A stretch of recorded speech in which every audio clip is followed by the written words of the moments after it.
उबलते हुए पानी में मकई का आटा डालते ही किस तरीके से आपके बहुत सारे मसाइल हल हो जाएंगे, आज की वीडियो में मैं आप लोगों के साथ ये शेयर करूंगी। तो बिस्मिल्लाहिर्रहमानिर्रहीम, अस्सलाम वालेकुम। आपने एक पॉट ले लेना है या एक देच की बर्तन, जिसमें भी आप पानी गर्म करना चाहते हैं। उसमें 3 मैंने बाउल भरकर जो है ना वो पानी के डाले हैं, और 1 चम्मच मैंने उसके अंदर जो है ना वो जैतून का तेल डाल के उसको रख दिया। और उसके ऊपर मैंने 2 चम्मच उसके अंदर जो है ना वो जब उबलने लग गया पानी, तो उसके अंदर मैंने 2 ही बाउल जो है ना वो मैंने जो 3 बाउल पानी के लिए थे उसमें 2 बाउल मैंने आटे के डाल के उसको अच्छे तरीके से आपने मिक्स कर लेना, पका लेना, चूल्हा बंद कर देना है। उसके बाद आपने कवर करके उसको रख देना उतनी देर तक कि जितनी देर तक आप महसूस करें कि आटा जो है ना वो आपको हाथ जो है ना वो टच कर सकें या आपका हाथों को ज़्यादा गर्म ना लगे। उसके बाद आपने कोई भी बड़ा बर्तन ले लेना है, कोई भी परात वगैरह ले लें, उसके अंदर आपने इसको रख के थोड़ा हाथों के साथ इसको मसल देना है आटे को आपने जैसे जैसे मसलना है ना, आटे के अंदर लचक पैदा हो जाएगी, जैसे कि गंदम के आटे के अंदर होती है उसी तरीके से आपने। और इसके अंदर कोई भी चीज़ नहीं है ऐड करनी, ना मैंने इसमें मकई का आटा गंदम का आटा डाला है, इसके अंदर सिर्फ मकई का आटा है और मैंने थोड़ा सा जैतून का तेल डाला है। आप चाहें तो इसके अंदर नमक भी डाल सकते हैं, लेकिन मैंने नमक नहीं डाला है। आप चाहें तो ऑप्शनल है, डाल सकती हैं। कुछ लोग जो है ना वो आटे में नमक डाल के पकाते हैं, तो कुछ लोग नहीं पकाते हैं, तो आप अपनी मर्ज़ी के मुताबिक कर सकती हैं। इसके बाद आपने इसको अच्छे तरीके से मसलना है, बहुत अच्छे तरीके से मसलना है, थोड़ा थोड़ा करके इसको मसलते जाएं। आप अपनी रिक्वायर्ड के मुताबिक जो है ना वो आटा कम ज़्यादा कर सकती हैं। इसी तरीके से आपने इसको अच्छे तरीके से जब मसल लेना है तो इसके अंदर लचक पैदा होती जाएगी। जैसे जैसे लचक पैदा होती जाएगी आपका आटा जो है ना वो सॉफ्ट भी होता जाएगा, और सबसे बढ़कर ये कि आटा जो है ना वो गंदम के आटे की तरह का बिल्कुल बन जाएगा।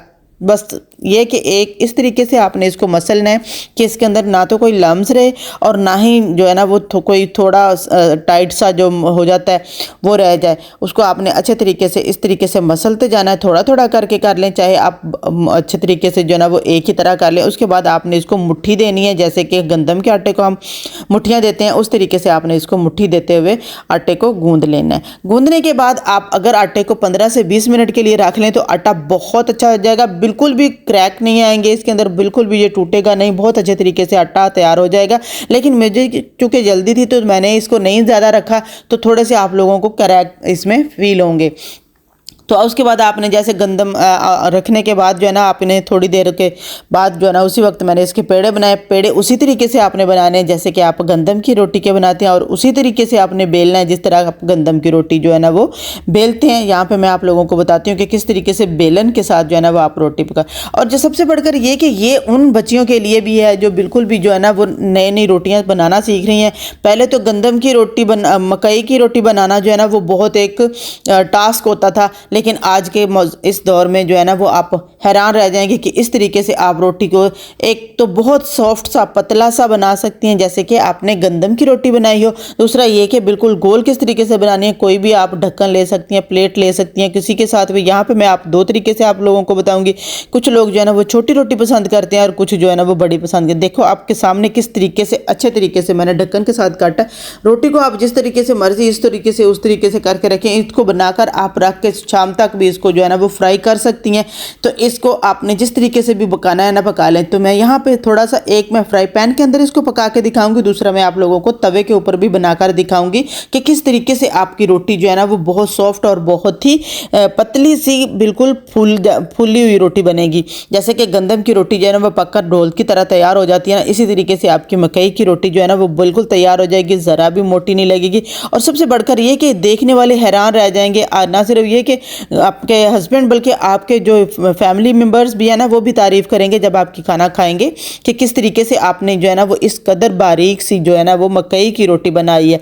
और सबसे बढ़कर ये कि ये देखें बेलने पे आप मैं जैसे जैसे बेल रही हूँ आटा जो है ना वो टूट भी नहीं रहा, क्योंकि ये लचीला हो गया हुआ है। इसके अंदर जो है ना वो गूंद के या इसको इस तरीके से इसके अंदर वो लचक आ गई जिस तरीके से गंदम के आटे में आ जाती है। उसके बाद आपने इस तरीके से आपने बेलने जितनी मर्जी चाहे इसको छोटा कर लें बड़ा कर लें जैसे अपनी रिक्वायर्ड के मुताबिक। यहाँ पे पहले मैंने आपको इस ढक्कन के साथ छोटी रोटी बनाकर दिखाई है। अब मैं जो है ना वो आप लोगों के सामने बड़ी रोटी बनाऊंगी, जिसको कि मैं एक प्लेट ले लेती हूँ, या आप कोई भी बड़े देचके वगैरह का ढक्कन लेके उसके साथ इसको काट सकते हैं। जितनी भी आपको बड़ी चाहिए उसके मुताबिक आप इसको साइज़ बनाएं और उसके बाद आप जो है ना वो पेड़ा दोबारा बनाएं और उसको दोबारा रोटी बना लें। आटा जो है ना वो बिल्कुल सख्त भी नहीं होता है, बिल्कुल भी सख्त नहीं होता है। आप जितनी मर्जी इसके साथ देर के साथ रखें। इस आटे को गूंद कर आप जो है ना वो एक दिन के लिए रख भी सकती हैं अपनी फ्रिज में, और उसके बाद आप इसको पका सकते हैं। आप देख रहे होंगे कि किस तरीके से आटे के अंदर जो है लचक आ जाती है। अदरवाइज़ मकई का आटा जो होता है ना, वो मकई की रोटी जो है ना वो उसको उठाते हुए बहुत एहतियात करनी पड़ती है, वो टूट जाती है। तो यहाँ पे आप देख रहे होंगे कि बिल्कुल भी इसके अंदर जो है ना वो ज़रा भी क्रैक नहीं आए। तो आपने तवे के ऊपर सिंपल मैंने तवे के ऊपर डाला है। अब आपने इसको ड्राई जो है ना वो पका लेना है, जैसे कि मकई की रोटी को पकाते हैं। और आप देखेंगे कि जैसे जैसे आप इसको दबाएंगे इसके मकई की रोटी जो है ना वो फूलना स्टार्ट हो जाती है। आप चाहें तो इसके अंदर ऑयल लगा सकती हैं, बटर लगा सकती हैं, मक्खन लगा सकती हैं, घी लगा सकती हैं, कुछ भी लगा सकती हैं, लेकिन ये कि आपकी रिक्वायर्ड पर है। अगर आपको जो है ना वो रोटी मकई वाली रोटी जो है ना उसके अंदर वो ऑयली वाली या थोड़ा पराठे वाली टाइप हो पसंद है तो आप उसको इस तरीके से पका लें, अदरवाइज़ आप इसको सूखा ही इस तरीके से पकाएंगे तो बहुत मज़े की बहुत ही सॉफ्ट सी रोटी है। तो आप हैरान रह जाएंगे अगर आप इस तरीके से पकाएंगी ना। बिल्कुल जो बिगनर्स बच्चियाँ हैं ना वो भी मकई की क्या गंदम की जो रोटी नहीं बना सकती ना, वो मकई की रोटी आप इस तरीके से आसानी के साथ बना लेंगे कि सब हैरान रह जाएंगे। होप आप लोगों को मेरी ये टिप्स एंड ट्रिक्स जो है ना वो अच्छी लगी होंगी। अच्छी लगी तो लाइक और शेयर ज़रूर कर देना है, चैनल को सब्सक्राइब भी कर देना। और सबसे बढ़कर ये कि कमेंट्स बॉक्स में कमेंट करके ज़रूर बताइएगा कि अगर आपने ये रोटी इस तरीके से ट्राई की तो आपकी रोटी किस तरीके से बनी है।